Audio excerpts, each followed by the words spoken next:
Hey everyone, welcome to the Park Christian Church Sermon Podcast. We hope that the sermon you are about to hear will lift you up and encourage your worship through the Word of God. Check back here every week at parkchristian.org for Pastor Scot's latest sermon. Without further ado, let's jump right in. We're going to continue our series, Sorry, Not Sorry, as we examine our struggle with unforgiveness. And one of the things that I really struggle with is intimacy. As long as I can remember, I felt the need to keep people at arm's length. In truth, I let people close enough to help them, but I never let anybody close enough to help me. It takes a long time for relationships to unfold for me, and I struggle so hard to maintain close relationships for sustained periods of time because I'm always looking for the next person to help so that others can't get close enough to help me. Outside of my family, I can count on one hand the number of people in my whole life that I've allowed to get close enough to know the real me. And the primary reason for this is that I have long struggled with an unforgiving heart. I struggle with unforgiving those people that have hurt me in deep ways and maybe even not so deep ways. And you show me a people who wrestles with an unforgiving heart, and I'll show you someone who struggles with intimacy. And that's what we're going to take a look at today, is this topic of intimacy, because with an unforgiving heart, you distance yourself from everyone who desires to get to know you in a real way. Now, intimacy is usually a topic reserved for books on marriage, but I think it belongs more in a discussion about forgiveness. Our English word intimacy comes from the Latin word intimus, which means within, but this word is stated in a superlative way, so that it doesn't just mean within. It means the most within. So it's the most within something can be. It gets into the deepest parts of you and allows them to see what even you've kept hidden, possibly from yourself.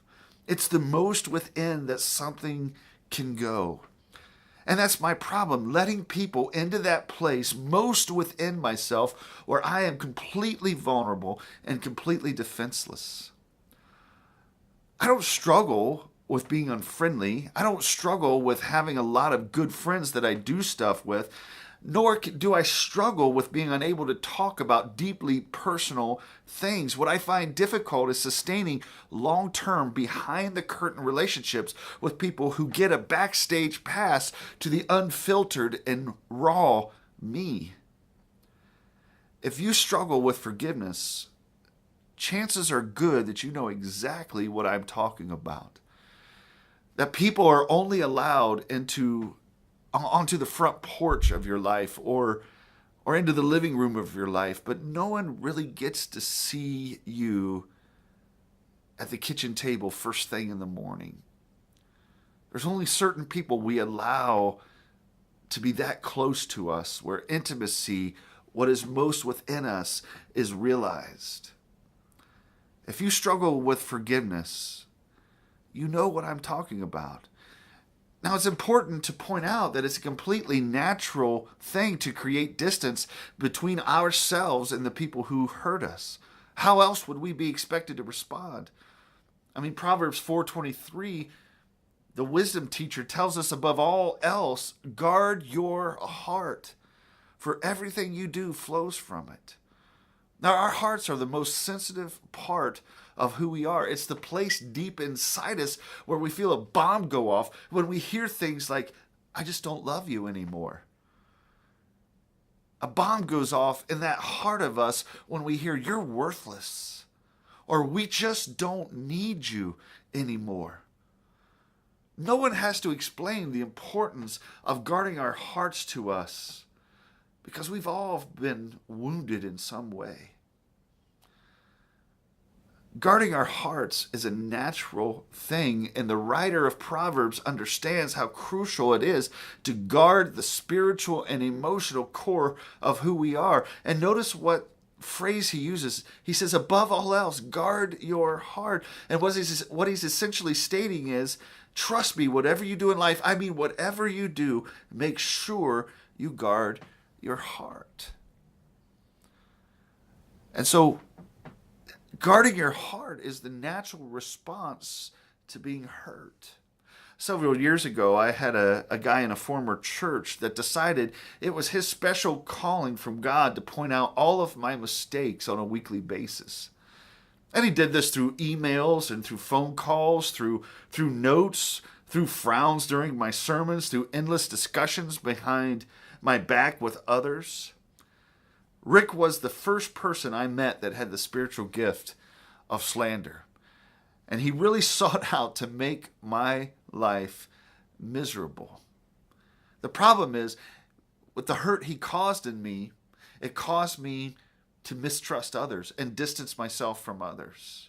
John Steinbeck, in his book Travels with Charlie, said, strange how one person can saturate a room with vitality, with excitement, but then there are others who can drain off energy and joy, can suck pleasure dry and get such sustenance from it. Such people spread a grayness in the air about them. Well, that was Rick, and I hated him for it.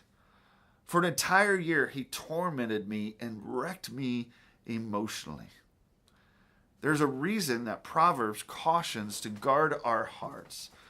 God doesn't expect us just to keep allowing people like Rick to hurt us time and time again. God isn't sadistic. He doesn't expect us to keep going back for second helpings of pain. He doesn't expect us to be like Rocky Balboa, staring Clubber Lang in the face going, come on, is that all you got? Give me more. In my experience, we distance ourselves to guard our hearts. And there's two ways that we do this. There's two kinds of distance. One is geographical. It's the little actions we take in our relationships when we are hurt.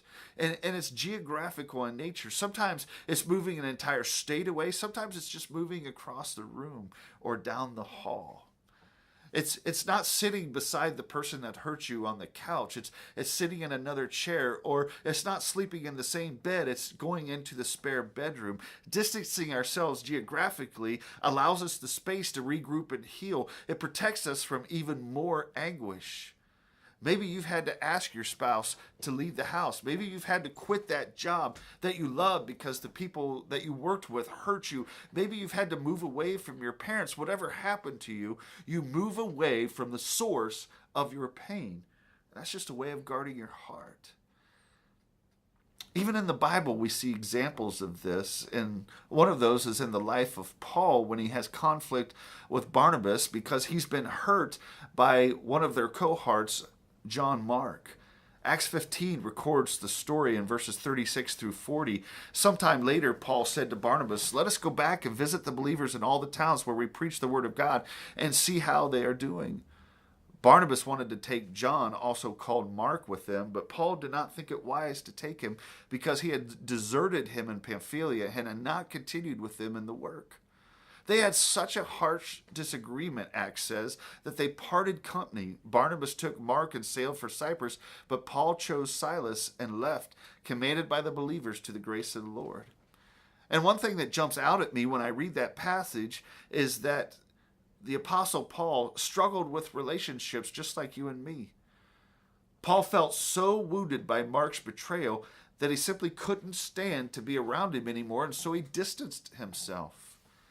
He didn't joke about it. He didn't try to smooth it over. He didn't try to sweep it under the rug. He didn't over-spiritualize it. Paul was honest with himself and honest with Barnabas and with John Mark and everyone around them that he just couldn't be around John Mark. He had to distance himself. And we're given no indication that this sharp disagreement between he and Barnabas was considered sinful in any way. And the other thing that stands out is they essentially put a whole ocean between them. Geographic distance is something we do when we are wounded to guard our hearts, to give us a chance to unwind, to count to 10, to gain a new perspective on the situation, to heal a little bit, to give ourselves a chance to recover. But there's another type of distance, and that's emotional distance.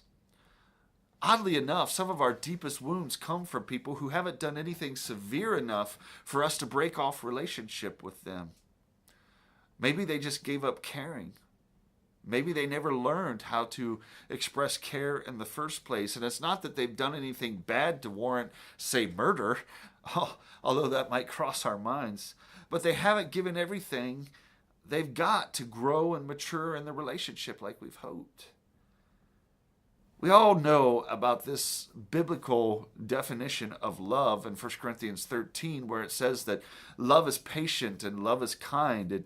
It does not envy, it does not boast, it is not proud, it does not dishonor others, it is not self-seeking, it is not easily angered, it keeps no record of wrong. Love does not delight in evil, but rejoices in the truth. It always protects, always trusts, always hopes, always perseveres. Love never fails. Now, while we know that no one can ever bat 1,000 on those aspects of love, what we do hope, however, is that they'll try their best. And when they don't try their best to live out those aspects of love, it hurts. And while we may not move away from them geographically, we do move away emotionally. Norman Cousins said the tragedy of life is what dies inside a man while he lives. And I think what dies inside people who guard their hearts and create an emotional distance is the hope that things will ever get better. They just resign themselves to the fact that the person that they're dealing with will always be the way they are. They'll always be the way they are. And so we emotionally distance ourselves. We go deeper within ourselves because we're just trying to self-protect, guard our hearts, keep ourselves from further pain and hurt and disappointment. No one likes false hope. And so we just emotionally distance ourselves and we extinguish hope, because that's where it just seems safe. And we go to the place that maybe we should just call numb, where we don't feel anything anymore. One woman I counseled with a while ago's story is like a lot of others. I'll never forget that she asked me once if I believed that people can really change. And I answered her, of course, I've seen people make dramatic changes in their life, complete turnarounds. And then she said, can you pray for my husband? It's not like he's done anything immoral. I really wish that he had had an affair because that would make leaving him easier for me. And then she said this, it's just that there's nothing left inside me that feels anything towards him. I've grown sick of waiting and tired of all his apologies. Maybe numb is the scariest word regarding our feelings in relationship. It's that deepest level of the emotional chasm we created from our hurt. Let's just not feel anything at all. Let's just lose all hope that things will ever get better, that things will ever change. Eugene O'Neill, in the play Long Day's Journey into Night, writes this dialogue. He says, none of us can help the things life has done to us. They're done before you realize it. And once they're done, they make you do other things until at last everything comes between you and what you'd like to be, and you've lost your true self.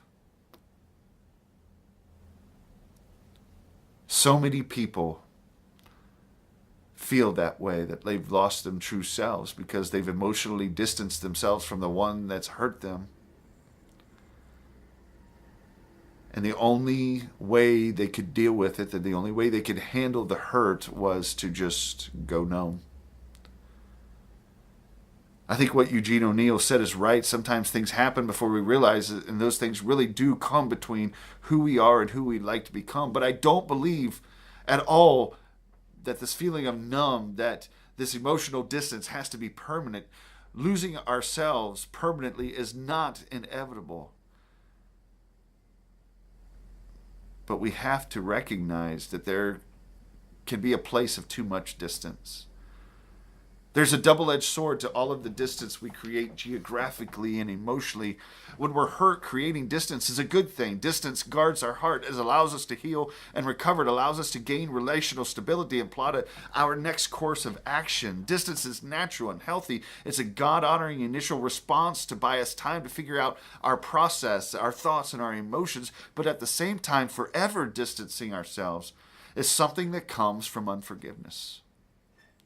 The safety we retreat to inside ourselves eventually becomes a place where a lonely and starved soul begins to die. You see, we were born out of the laughter of the Trinity. We were born from a community and made from community. And the more that we turn inward, the more we emotionally distance ourselves from people, or even geographically distance ourselves from people, it causes a deterioration of our soul.